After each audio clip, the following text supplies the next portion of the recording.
you're new here. Good. Everybody happy? Good? Everything's good? Okay, we're going to dive into a message. We have been in a series for the last several weeks called Pictures of Grace. We're going to ride this wave all the way to Easter Sunday. And so we are taking advantage of this time to go back to the OT. I'm an old fool for the old school. And so we go back to the Old Testament, and we are looking at stories that are familiar to you, and you at least have heard of them, I'm sure. And maybe we don't have all the same memories that we do growing up as far as like the reality of these stories. I think sometimes growing up, you're like, you just kind of see these stories as pictures of heroes and great things that they did, and then you get into the meat of the story, and you're like, hey, this is kind of messy, and these people are not that wonderful. But I think it's important to go back and do a little bit of a deep dive into these stories and find pictures of God's amazing grace on display throughout them. And today we're going to be looking at the story of Esther. This is a very interesting, cool story. Esther is a book of the Bible. It's one of only two books named after a woman, and so the other being Ruth, which we actually talked about a few weeks ago. And so this is it's a cool story, but if you're looking for the grace of God, this is a difficult story to find it, because God's not mentioned ever in this book, not once, which makes it an odd book of the Bible. Martin Luther, there was a couple of books of the Bible Martin Luther didn't like. This was one of them. He wasn't a big fan of James either. He called it the Epistle of Straw. Now, he came around later days in his life, but he did not love Esther for this reason. God's not in it. And so what we're being invited to is to dig a little deeper. And the author is asking us to look and to see God at work throughout the story. And so here's a quick synopsis, and I'll walk through this as quickly as I can, just to give you kind of the broad brush synopsis of this story. Esther, the book of Esther, takes place 100 years-ish after Babylonian exile of the Jewish people from Judah. And so, of course, they were driven out of their homeland. It was forceful, it was an overthrow, it was violent. And so then the Jewish people were displaced for a number of years. Some returned home when they were able to, but not many. Maybe 50,000 returned home to rebuild Jerusalem, to be part of that effort. And but many remained in exile. It's believed to be over 1 million people that were displaced, that remained in exile at this time. And so including our main character, Esther. And if you guys, who speaks Spanish here? Okay. Yeah, yo soy bilingüe. Amen. Estrella is star, right? So her name means star. So she's the star of this movie, honestly. And so we meet her. She is living in Susa, which is the capital of the ancient Persian Empire. Very powerful city. We meet her in the story, and we meet her cousin, Mordecai. And so we meet them both. And so these are kind of your main characters in the movie. The book starts with the king of Persia. This is King Ahasuerus. And you know him maybe from another name. And if you saw the movie 300, his name is also Xerxes. And so that would be his Greek name. But Ahasuerus is the king of Persia. And the story starts with him basically flexing, and he's putting on these big, grandiose parties, long-lasting parties back to back. And the guy's a bit of a drinker, if we're honest with each other. And so that's clear throughout the story. And so he's having these super long banquet feasts. And at the end of the party, he's probably a little bit inebriated, and he demands that his wife, Queen Vashti, come out and show off her beauty to all the party goers, to all the people at the party. And so she's basically his trophy wife, and so he says, come out and show off how beautiful you are. And she's like, no, you're drunk, you're gross, I'm not doing that. And so he makes a decree at that point, you're no longer the queen now. That's it. So he deposes her, and so he basically puts out a decree that men from here on out are the master of their home, and their wives have to do exactly what they say. That's how mad he is. He puts out this decree to say this will never happen again. You have to do what your husband says. That's the rules. I just wrote the rules. That's all there is to it. So he replaces Vashti, and in order to do that, he holds sort of the first beauty pageant. And so now we've got a big beauty pageant, and the winner gets to marry the king. And so in the beauty pageant, this is where we meet Esther and Mordecai, her cousin. And so Esther decides, I'm going to enter the pageant and see what happens. She hides the fact that she herself is Jewish. So she doesn't let anyone know this, because if they did, it would be a major issue, but she hides that fact, enters the pageant, and lo and behold, she wins. She is not just Miss Congeniality, she is Miss Persia. So here she is, and we often romanticize about these stories. I know Esther has become kind of a heroine, a hero of the Bible. It is a cool story. It's kind of a Cinderella story in a way. And so I know these Bible characters, these Bible heroes, they're impressive, and we romanticize the character, the story as well. But the truth is, I think it's important to understand, part of our faith journey, leaning into and learning God's amazing grace, is developing an understanding that there is one that is good, and that is Jesus. No one else in this book is good. No one else in this book measures up. We are all human beings. We're all fractured and flawed and messed up. All of us need the grace of God. We all do. And so I think some people can become aspirational to us, but the truth is, if you really saw behind the curtain, you'd realize they're just as fractured and as flawed as you are, as we are. And so we get a glimpse of good in the story. We get a glimpse of good in these stories in the Bible. But the glimpses of good are really just the light of God's goodness shining through the cracks of humanity. So every good gift is from above, and so it is His goodness on display. In this situation, in the story, we might see some goodness, we might see some promise, we might see some things that we could define as being integrous. But if we look a little closer, and just to give you an understanding, I won't read the whole story, but there is a considerable amount of moral ambiguity in Mordecai and Esther. They make some decisions that are sketchy at best.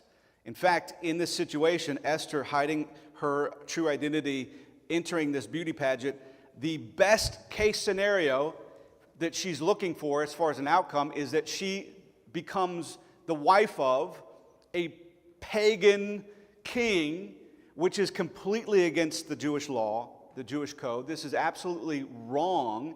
So best case scenario that no one discovers that she's Jewish, and she marries this pagan king who worships idols and gross fake gods while she is devoted to the one true God. This is a sketchy decision, and best case scenario actually happens. She wins, and she becomes the new queen of Persia. And cousin Mordecai, in that moment, he overhears some temple guards, some palace guards plotting to kill this king. And so they are talking about overthrowing and killing this king. And so Mordecai gets word to Esther. Esther gets word to the king, hey, there's a plot to kill you, to take your life. And so Mordecai, in essence, saves the king, saves his life. In chapter 3, we meet the Disney villain of this story. His name is Haman. He's like Jafar, I think. And so he's... and Iago, and here comes a bird out of nowhere for some reason, because that's how my mind thinks. Haman is the bad guy. He's the villain. He's the selfish villain of the story, and he is elevated to the highest position of the kingdom by the king. Of course he is, and everyone has to kneel to Haman. You have to kneel to Jafar. And so Mordecai is put in a situation where he's being forced to kneel to Haman, and he's like, heck no, I ain't kneeling to this guy. So he refuses. Of course, that offends Haman deeply. He's furious. In his anger, he discovers somehow Mordecai is actually Jewish. So he's on to something here. So he actually convinces the king to put out this edict that all Jewish people must be killed, found, discovered, outed, and destroyed. That's the commission. So he convinces the king, probably while he's inebriated, to put out this decree to kill all the Jewish people that are remaining in this region. There's a date. The date is decided by the roll of a dice. The dice is called a pur, and so this is where we get Purim, which is a holiday that's still celebrated in the Jewish culture. Purim is a celebration of this moment. So there's a date on the calendar that is assigned by the roll of a dice. And so the roll of the dice says that in 11 months, basically all Jewish people will be eradicated from this region. So there's a countdown. All people will be killed. Of course, Mordecai and Esther are very concerned. So they try to find a way to overturn the decree. You would think, hey, just Esther, go talk to your hubby. But you can't do that. It's against the law. You can't approach the king with a decree unless you were invited to do so. And so she would be killed on the spot. Esther, chapter 4, verse 14. I'm going to read just a couple quick verses here. Who knows whether you have not attained royalty for such a time as this? Who knows whether or not you've attained royalty for such a time as this? This is Mordecai making a statement to Esther. Who knows? Maybe you're in the seat that you're in. Maybe God did something miraculous. Maybe God intervened. Maybe you are in this impossible position. This girl, this Jewish girl who came out of nowhere, who's all of a sudden the queen of Persia for no apparent reason. Maybe God did that. Maybe you are here and you were born in your royalty for such a time as this. I've heard that phrase throughout my Christian life, that you are here for a certain this certain time, a time like this. You're here for a reason. You're here for purpose. It's a great consideration. We'll get more to that in a minute. But this is what Esther 4:16 says. This is Esther declaring what she's going to do. I'm going to go to the king, which is not according to the law, but if I perish, I perish. Everything reminds me of an 80s movie, admittingly. For some reason, I was like, there's an 80s movie that's popping up in my head right now, and I think it's related. Rocky IV, Ivan Drago, if he dies, he dies. Right? Is that from that movie? I think that's right. So good. Anyway, has nothing to do with anything. I just thought I'd say it. Lord help me. Everything is looking bleak. Everything's looking dark. But there's this crazy plot twist in chapter 6. It is so weird. The king is going night-night. The king has got his little jammies on. He's got his royal gown on with the butt flap, and he is going to Betty Bye.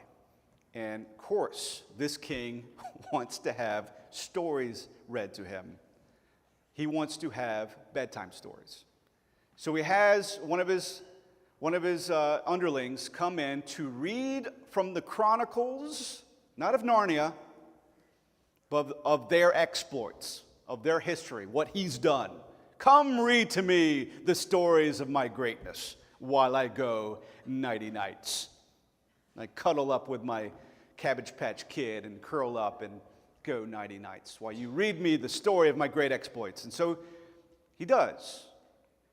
Now keep in mind, the Jewish people are on a ticking clock. Keep in mind, Mordecai and Esther are hiding their actual nationality, and they know that they are also on the chopping block. And so it is at this moment, chapter 6, where Mordecai, him saving the king's life, the king remembers that. So he's hearing the story like, oh, and remember that one time that Mordecai saved your life because you were going to get killed? And the way the Bible describes it is, oh yeah, I totally forgot about that. I totally forgot. Now, Part of me says that is because you were not aware, if you know what I'm saying. You were not conscious because you had been partaking way too much, imbibing way too much. And so, but he's like, he did save me, didn't he? That changes everything. And so he totally forgot about this good deed, about his life being saved. And so he intervenes. He's like, Haman's a bad guy. Everybody realize that? It's always the king's always the last to know. This guy's a villain, right? He's Jafar. Yes, he's Jafar. Take him out. So Mordecai honors publicly, the king publicly honors Mordecai and demands that Haman take Mordecai around the city on like a pony ride. You lead a horse, Mordecai's going to ride on the horse, and everyone's going to celebrate. It's going to be a parade, and you got to drag the horse, and maybe even made him clean it up the horse too. I don't know. I wasn't there. But this is humiliating. Of course, Haman is absolutely infuriated. And so chapter 7 is Esther finally revealing to the king that she's actually Jewish. Big reveal. So I'm actually a Jewish woman. And in that moment, she exposes Haman as he's the bad guy, he's the villain. He's actually plotting to kill us, to kill me, to kill Mordecai, to kill everyone that we know. And in a drunken rage, no way, the king has Haman killed, hoisted on his own petard. He is impaled publicly on a pole that actually Haman had designed for Mordecai. And so he is killed publicly, and now he is unable to take back, no take-backsies, the decree that he put out to kill the Jewish people, but he does put out an addendum, another decree, and says the Jewish people are able to defend themselves. They can fight back against their enemies. And so they do. They fight back and they win. They survive and they conquer. And so all Haman's men are defeated. They are victorious. It's a weird story, if I'm honest. It's odd. And you're like, where is the grace of God anywhere in any of this? Because even the good stuff that happens is kind of not that good. There's two things that I want to consider, and we're not going to take a long time today. But there's two things that I think are important, or a couple things that I think are very important about this story. God's not mentioned in any of this book. He's not brought up. He's not really talked about, even loosely. He's certainly not obvious in the story, but he's at work in the story. He's at work clearly. There's miraculous things that are happening that only God could ever take credit for. And just because no one's shouting from the rooftops, look what God is doing, God is at work. There is a categorical difference. And I'm grateful for the opportunity to talk about this because I think we need to talk about this. There is a categorical difference in the lives of a believer, in our experience with God, our relationship with God, between his miraculous abilities, the miraculous nature of God, the explosive, impressive, beautiful, quite obviously miraculous aspect and dimension of God. And then the less noticeable providence of God. The providential nature of God. God's providence. Now the difference would be God's miraculous power. Look, I've been healed. Look, God obviously intervened. Look, this was this way, now it's completely different. How amazing is that? Versus God's providence, where it is, God is writing the story and we don't even notice it. We don't even fully comprehend or understand what he's been doing this whole time.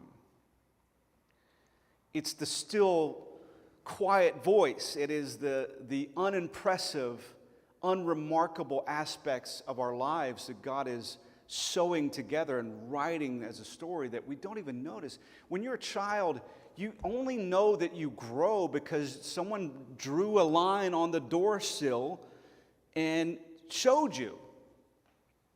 And sometimes it hurts. You can feel the growing pains. But have you ever not seen a family member's child or a friend's child over the course of a year or two, and then you come back and see them like, who's this guy? It's like, well, that's my son. I'm 6 years old. Like, what happened to you, Shrek? You don't notice it if it's you, but other people might. Sometimes, I would say oftentimes, when we're on the lookout for God's miraculous power, oftentimes what we get is God's providence. And when you're not expecting God's miraculous power, and you're just dealing with the dailies, you're blindsided by God's miraculous power. So a lot of times it's whatever you're looking for, you get the opposite. That's just how it works. Why? I have no idea. I'm just stating the obvious. Romans chapter 8:28 describes the providential goodness of God in a beautiful way. Romans 8:28 says, "We know that God causes all things to work together for good, to those who love God, those who are called according to his purpose." He's working it all out. You may never notice that. You may never fully understand that. You have no idea what has happened, what could have happened, and why you are where you are. A lot of times in church, we only really talk about the fireworks show. We don't talk about the dailies. We talk about the remarkable and the obvious, and we don't talk about the subtle and the consistent. It's one thing for your spouse to give you a big, beautiful gift on your birthday or on the anniversary, but it's another thing to be loved by that spouse every single day of your life. Constantly, continually. There are many times, I would say more often than not, it is difficult to see God at work. I think throughout our lives, there are a lot of moments that we just don't see it. And we may not feel it. And we even start to question whether or not he's present, he's alert, he's aware. A lot of times our prayers are like we're trying to jar God awake and like, hey, can you maybe tag in? Can you be aware of this situation? Can you get involved? And he's like, I've been involved before you got there. I'm in the process of working this all out for your good. We're looking for a miracle. In the process, he's working everything out for our good. We're a lot like King Xerxes. Not in a lot of the ways that we talked about, but in this way. We forgot that we were saved. We forgot that he intervened. We forgot that we were rescued. We forgot that. I think sometimes when we're holding out for a miracle, we forget that God already performed a miracle. He saved you. He died in your place. He was buried. He conquered death, hell, and the grave in your place. I'm waiting for a miracle. God took all of your sin upon himself and then was judged for it. God secured a way where there was no way for you to spend eternity with the Father.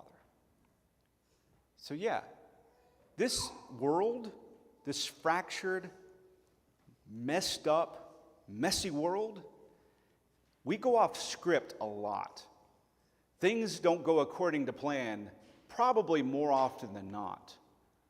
We're like, okay, God, I'm believing for this. I got my dream board. I've journaled this. I am expecting. I am cautiously optimistic, but I'm believing for you to do exactly what I'm praying for, asking for, and then we get something completely different. Life goes 100% off the rails. This is not what I signed up for, Jesus. It's in those moments where we have to trust that God is at work, working it all out for your good. Here's a realization. I have never grown when I wasn't challenged. I've never truly changed when I didn't face struggle, difficulty, or resistance. There's an old saying from these great movies, B-movies from the 1950s. Resistance is futile, earthling. I would say this, resistance is fruitful. You don't get stronger without resistance. Poo-poo makes things grow. Sometimes God uses the poo-poo. I use that word advisedly and intellectually. Are you impressed with my theological prowess? This guy's good. Poo-poo. It makes stuff grow, and God uses it to fertilize your life. Something I encourage everyone to do, and I have not always encouraged this. I have recently started encouraging this. But I've been encouraging anyone that will listen to me that this is something that I'm trying to start doing, and I encourage other people to do. I can't journal. I'm not good at it. It doesn't work for me. But I have this beautiful gift. I have been preaching for more than half my life, and I've got a lot of messages saved on the hard drive of my computer. I can go back 5 years, 10 years, and I can look at messages that I preached and the perspective I had in writing those messages, and I can look at that and remember where I was and what was going on, and then I compare that to who I am today, and I'm like, look what the Lord has done. I cannot encourage you enough to take inventory, to pay attention to who you were and who you are. And that is not at all to be self-congratulatory, to high-five ourselves, to say, look, I made something of myself. Here's the truth. While you weren't looking, while you were trying to make something of yourself, God actually changed you. We're not trying to conform. We're not trying to adjust. We're not trying to modify. God is transforming us. As we behold Him, we are being transformed. And I know we want that to be some explosive, dynamite, Marvel movie where we come out and like transform into the superhero. It's just not how it works. It's just not how He works. He does over time, and we may not even notice until we stop and say, look where I am. Look what God has done. I was driving, this was a couple weeks ago, and someone made a bonehead mistake in front of me, cut me off. I almost hit them. Old Chris would probably have done a little sign language. And I only know a few things, and one works really well in a car. I probably would have said a few things. I definitely would have gotten mad. It wasn't long ago, I told my wife, I got home, and I was like, I'm getting mad a lot. Like, anger's happening, and I don't like that at all. Someone, a little road rage in front of me, and I got mad at them, and I wanted to lash out. Someone took my favorite seat in the movie theater, and I was like, God, take them home. This is a punishable offense. The man of God's seat has been taken. Remove them.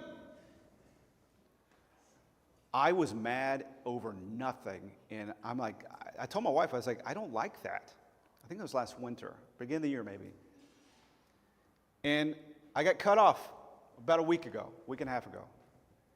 And I didn't care. Now, I would love to say, so I've been reading this book, and I've been doing a study group, and I've been doing the at-home Goosefraba.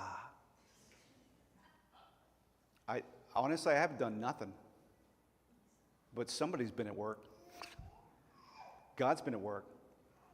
And I'm at, like, that is not self-congratulatory. That is not celebratory. Like, Chris is now the nicest man in Chattanooga. No one can anger him. Don't try, please. I don't want to test the theory. All I know is that if you don't notice, if you don't pay attention, you miss these things. Look what the Lord has done. Look what the Lord has done. I think this story is a good reminder of that. To be reminded, oh yeah, God saved us. Oh yeah, we've been rescued. And then two, He continues to work things out for our good all the time. May we celebrate that. May we pay attention to that. The truth is, the only fair comparison that we have on this planet is with ourselves, specifically with our former selves. It's not fair to compare yourself to somebody else. It's not right. It's not helpful. It's not fair to look at someone and say, well, look, they love God, in a way that I wish I did. You don't know what's going on. You're not them. You could look at someone's family, their job, their situation, and be covetous. That is not good. I think the only real fair comparison that we have is where we've been compared to where we are. Some of us feel like we've lost some ground, and that's understandable. I felt that way too. But sometimes you got to drop back in order to make a big play. Sometimes you're going to feel you lost some ground, but the story's not over yet. God's still at work. He's still got the pen. He's still working things out. But I think to look back and say, this is who I was, but this is who I am, that comparison, I think, is encouraging. Or it can be challenging, but I think it's important.